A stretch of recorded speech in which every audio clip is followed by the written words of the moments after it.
Ini kita berusaha dapat pangkat di hadapan Allah. Jangan hidup itu meunting pangkat di hadapan manusia. Manusia buai hari ini memuji, esok dirinya tapahwal, ini jadi musuh kita paling utama. Ini bisa hari ini memuji, mau ke saya pian nih baik, pian nih bagus, pian nih ini memuji. Kisah napa-napa kamu memuji, tapi kena bila tapahwal, itu akan menjadi musuh kita paling utama. Itu manusia. Makanya kita jangan cari pangkat di hadapan manusia. Kalau ingin berpangkat, tuntut pangkat di hadapan Allah, agar kita bisa jadi kekasih Allah. Itu kayak buhan pian ya, nyaman benar hendak dapat pangkat di hadapan Allah. Kuncinya apa? Pian lawan laki. Namana nambah laki nih, cilti mah. Namana nambah laki nggih. Belum nang mana nang sudah balaki nih. Maka laki itu cilek ladang gasan pian menaikkan derajat pian di hadapan Allah. Kada perlu artinya pian bebannya banyak menyunat macam-macam, asal lawan laki beres terus. Pokoknya lawan laki oke terus. Yes, the best, thank you terus on laki. Ada nang kada ada urusan kada tuh kada ada apa jar laki inggih pun ulun. Oh iya pian. Kayak itu tuh masya Allah, itu tinggi benar pangkatnya di hadapan Allah. Ya Allah. Makanya lelakian ini banyak di akhir zaman nang dapat pangkat lantaran tuh di mamai bini. Itu lelakian di akhir zaman. Dan itu terbukti di akhir zaman itu orang nak ahli zikir kada tapi banyak lagi, nak ahli tahajud kada tapi banyak. Tapi nang di mamai bini banyak loh di akhir zaman ini. Nah, maka ujar Gus Baha, banyak wali-wali Allah di akhir zaman ini latar belakangnya bukan ahli zikir, bukan ahli tahajud, tapi min ahli di mamai bini. Nah, karena sobar di mamai bini, itu akhirnya derajatnya diangkat jadi wali. Bujur Gus, merasa pian Gus. Ya Allah. Apa bu? Laki pian mengaku ini nah. Ya Allah. Mamai aja be, mamai aja terus supaya derajatnya tinggi di hadapan Allah.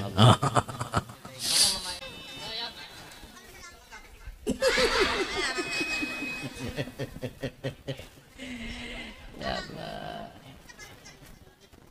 Oh, nanjari nasugi sih.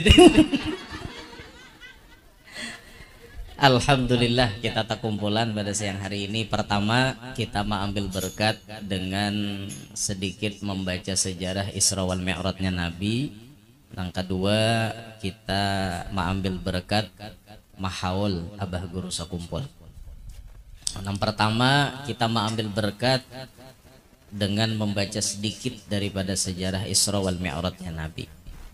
Isra Mi'raj merupakan mukjizat terbesar untuk Nabi Muhammad nang nomor 2 setelah Al-Quran.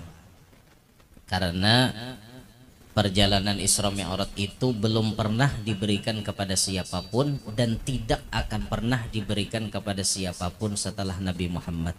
Hanya khusus untuk baginda Nabi Muhammad sallallahu alaihi wasallam. Perjalanan yang melibatkan dua alam. Ada alam di dunia dan ada alam di sebelah dunia.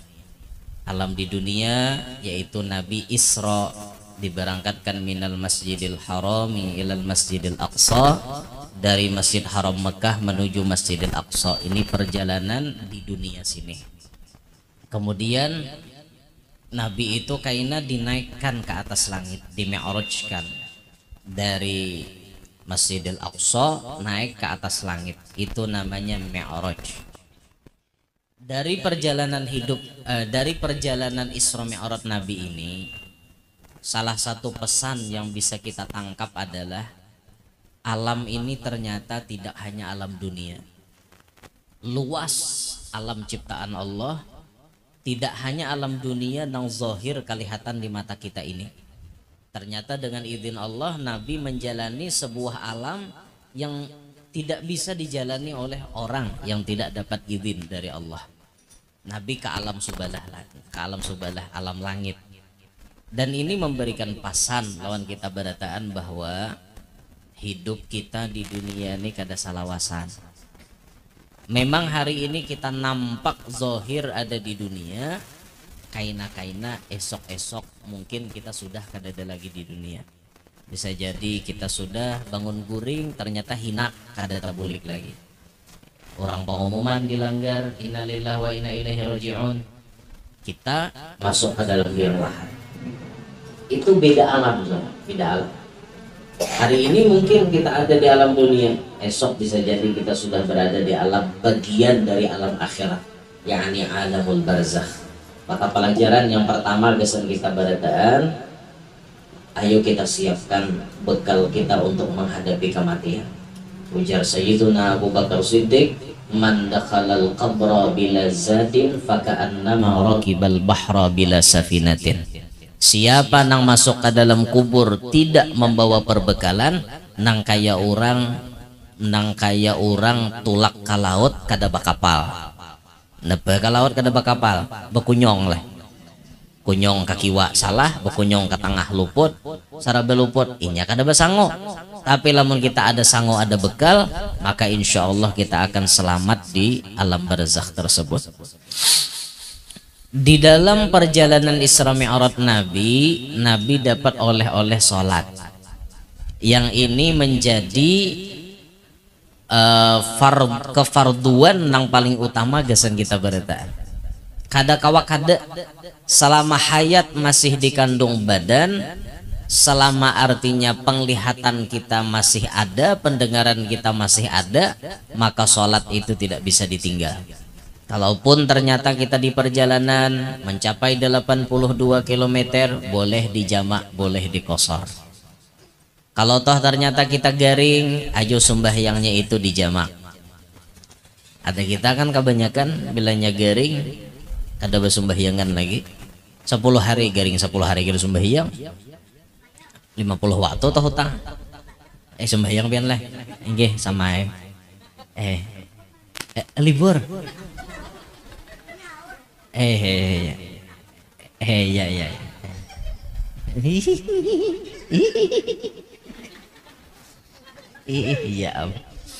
Ya Allah. Jadi bila kita garing itu sembahyang tuh dijamak. Nah, ada cara mah guru sakumpul tuh Sidin Malajari cara menjamak sembahyang orang garing. Orang garing ini lapah bergerak. Misalnya orang stroke tuh makinnya lapah lalu. Atau misalnya kita masuk rumah sakit, cara kita menggawi sembahyang itu menggawi johor ditakhir ke asar. Itu pun menggawi asarnya paparak maghrib aja. Sekira-kira sekali berwudu itu kawa menggawi 4 sembahyang. Jadi misalnya hari ini garing johor tadi dan lihat dah aku menakhirkan sholat zuhur ke asar. Jadi pas orang asar ini, karena misalnya paparak maghrib ya 15 menit lagi sebelum maghrib, hanya kita berwudu atau diwudui. Udah itu lalu kita sembahyang zuhur 4 rakaat, sembahyang asar 4 rakaat. Nah tuntong tuh kita sembahyang itu, insya Allah kada lawas lagi adzan maghrib orang adzan maghrib langsung sembahyang maghrib jamak dengan isya. Nah jadi tuntongan sembahyang tuh beredaan imbahnya kita guring ya lagi istirahat lagi kan orang garing kisahnya orang garing karena paling subuh bangun pulang kayak itu harusnya. Cuma kita nih rajin kada belum mau garing apalagi dah infus banda di tangan selesai dah 20 hari garing 20 hari kita bersembahyangan itu pun kita pon. Nah itu orang sembahyang orang berpenyakit jadinya darurat sudah. Itu tak jadi kita bila garing jangan kada bersembahyangan nang setrok toh ini ada nang setrok setahun kada sembahyang mana awak udah kada sehat tambah kada sembahyang makinnya camuh lalu. Nah janganlah kita kayak itu banyak kita nih nang kada bersembahyangan lagi. Wah ini binian ya rajin nih binian bila bapangantinan tuh bisa kada bersembahyangan nya mamalar pupur supaya jangan lingkah. Lah Jawa Timah lah. Ya, orang belaki itu bahasa kayak itu.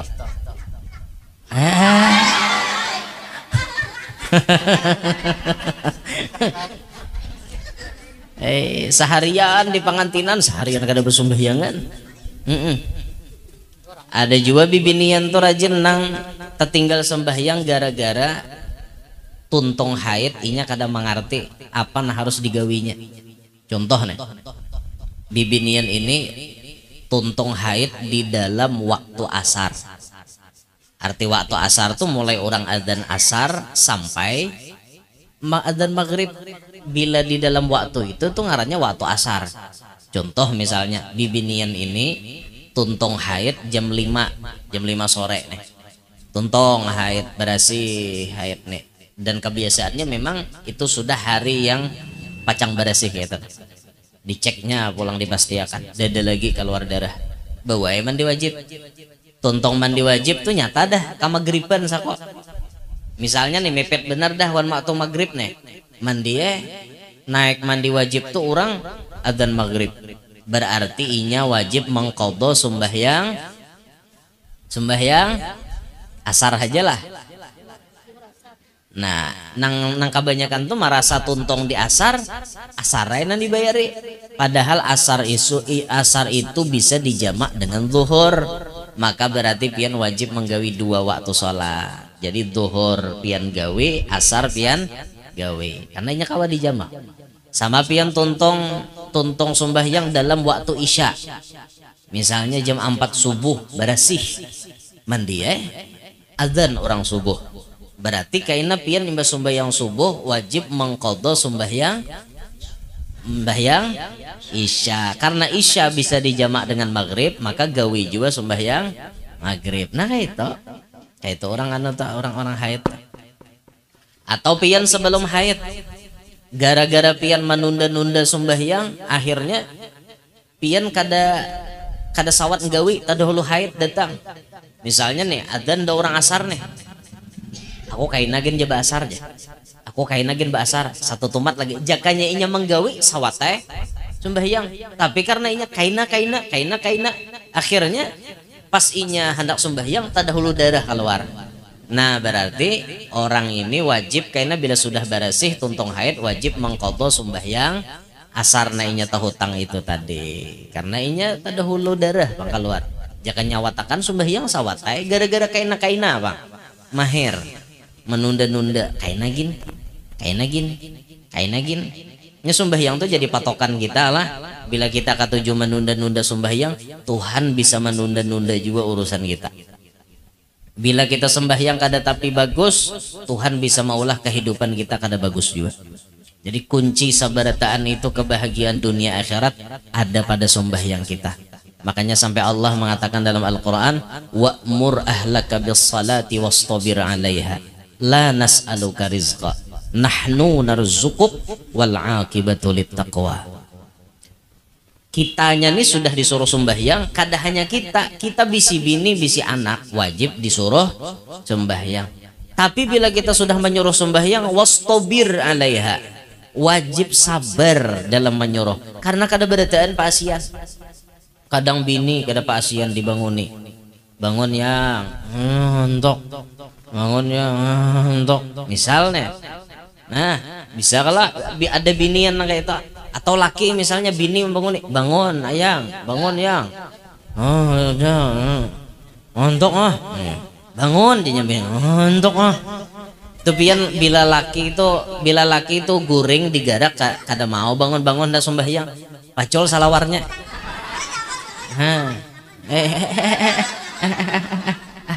Kenapa? Kada boleh. Jangan samakan.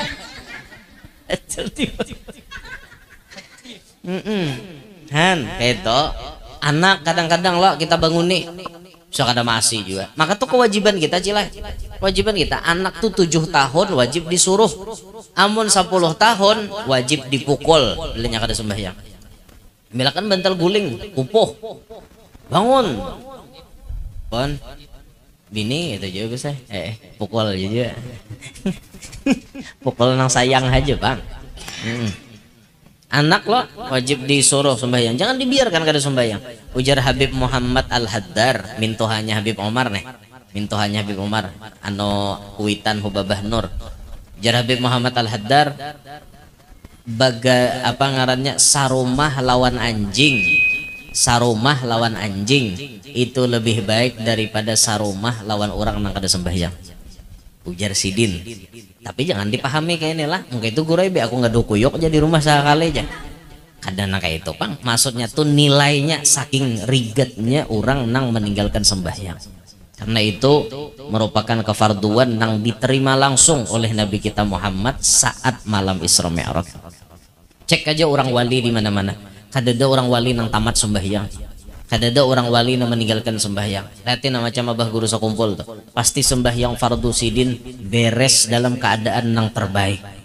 Tambah pulang Sidin menyunat nyunat dengan gawian sembahyang sunat nang banyak. Tambah Sidin berzikir, baca salawat puluhan ribu, belum lagi pemurahnya bersedekah di mana-mana. Masya Allah lah. Sampai Sidin itu bilanya memberi buan habaib, buan syarifah itu zaman-zaman dulu banyak nilainya itu. Ulun pernah dikisahkan oleh paguruan ulun, pemurahnya abah guru sakumpul nih. Waktu itu jar Sidin ana masih sekolah di Jawa. Abah ana sudah kadada. Ana hanya punya ibu berdiam di Martapura. Sidinnya sekolah di Jawa. Jadi termasuk ibu ana nih jar Sidin diberi oleh guru sakumpul amplop isinya 5 juta bahari. 5 juta bahari kira-kira wah ini berapa? Nah anggaplah 50 kah atau kurang lebih dari 50 juta itu bahari. 5 juta aja Sidin isi amplop. Guru sakumpul memberi ibu Sidin, ibu Sidin Syarifah dari Marga Al-Habsyi itu diunjuki oleh guru sakumpul. Belum lagi nang habaib-habaib yang lain, masya Allah. Itu pemurahnya Sidin gitu. Makanya tinggi benar pangkat kawaliannya. Barakat Sidin pemurah benar. Akhirnya orang-orang pun kayak kena magnet pemurah gitu nah. Iya pin res Arya tuh siapa nama nyuruh? Adalah nama nyuruh mula res Arya. Dede, lokopang ada pihak keluarga nyuruh. Ay buhan muslimin muslimat tolong bukakan res area untuk jamaah haul. Dede. Tapi buhan orang-orang saurang nah hendak yo. Sampai ada nang jamaah masuk ke Alpamat, sembahyang di Alpamat. Itu ada nama ngomen. Kalau pindah hilang aja barang-barang di Alpamat. Jadi ada nama ngomen balasi di bawah. Amun sawat pihak Alpamat jar ada kerugian datangi aku, ken aku ganti berataat. On, ya Pak Bian. Sampai sanggup nak itu loh. Artinya magnet kepemurahannya Abah Guru ini menarik kebanyakan orang untuk bersifat pemurah juga pada saat haulnya beliau itu. Masya Allah lah kita melihat macam-macam orang macam-macam hendak berpartisipasi tadi. Ada yang menggratiskan angin, menggratiskan bengkel, menggratiskan makanan tuh sudahnya dah.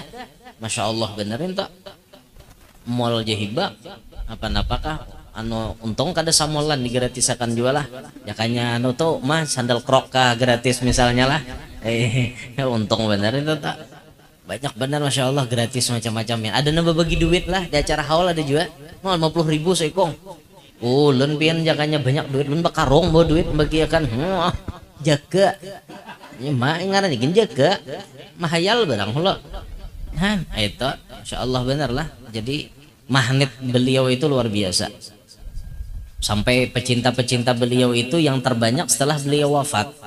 Jadi bujur sadaqah Abah Guru sakumpul bujur pandiran Abah Guru tuh buhan nikam jasidin hanya tahuan aku bila aku mati kena. Bila aku mati buhan ikam hanya tahuan aku lagi kayak ini buhan ikam udah tapi tahu. Tapi karena bila aku mati tahu tuh buhan ikam. Aku nih ganjil raja jasidin. Lain raja ganjil raja.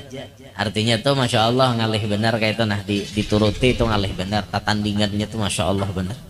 Sesuai bang usaha Sidin kayak itu. Jadi orang wali itu kadada na meninggal na wajib tuh kadada nang sunatnya digawi orang na wajibnya betunai sarabannya. Nah kita kayak itu juga tak hidup ini kita berusaha dapat pangkat di hadapan Allah. Jangan hidup itu mau unting pangkat di hadapan manusia. Manusia buai hari ini memuji esok dirinya tapahwal inya jadi musuh kita paling utama. Inya bisa hari ini memuji, mau ke saya pian nih baik, pian nih bagus, pian nih ini memuji. Kisah napa-napa kamu memuji, tapi kena bila tapahwal itu akan menjadi musuh kita paling utama. Itu manusia. Makanya kita jangan cari pangkat di hadapan manusia. Kalau ingin berpangkat, tuntut pangkat di hadapan Allah. Agar kita bisa jadi kekasih Allah. Itu.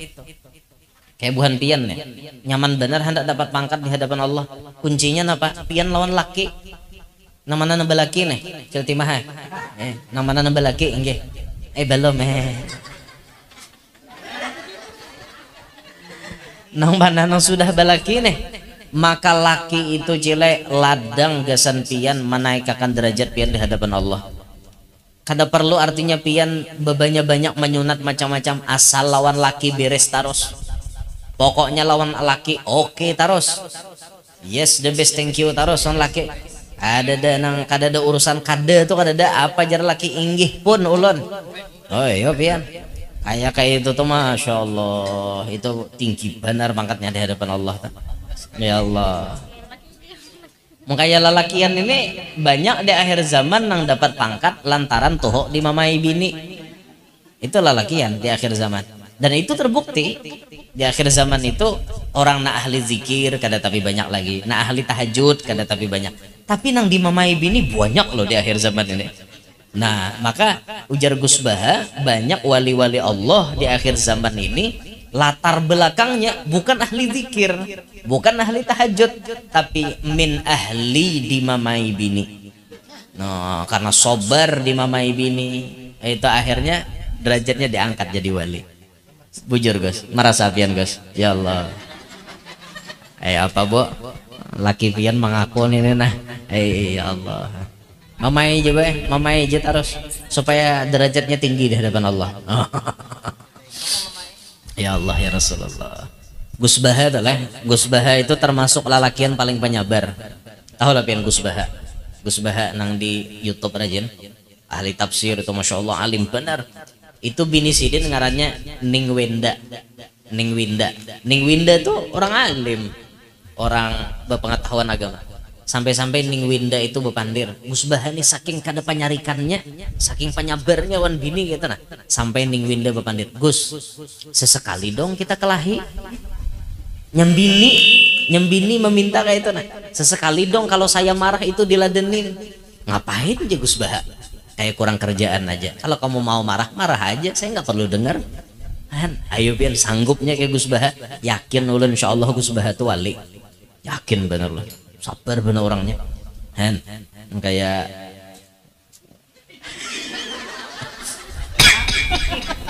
Gus Muhadi tahu abu.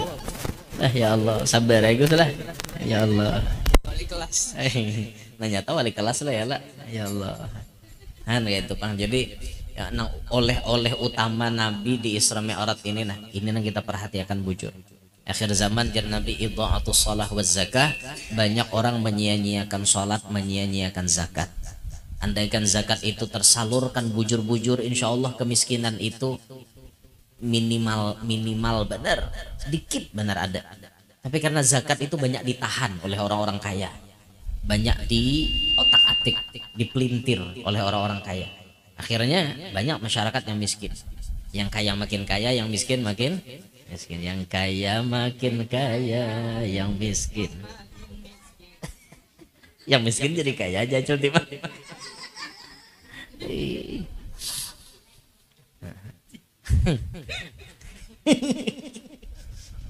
Allahu Akbar.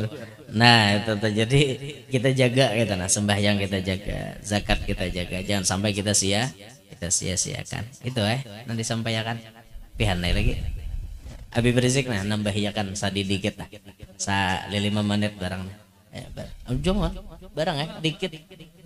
Dikit. Padahi kami. Barang 5 menit.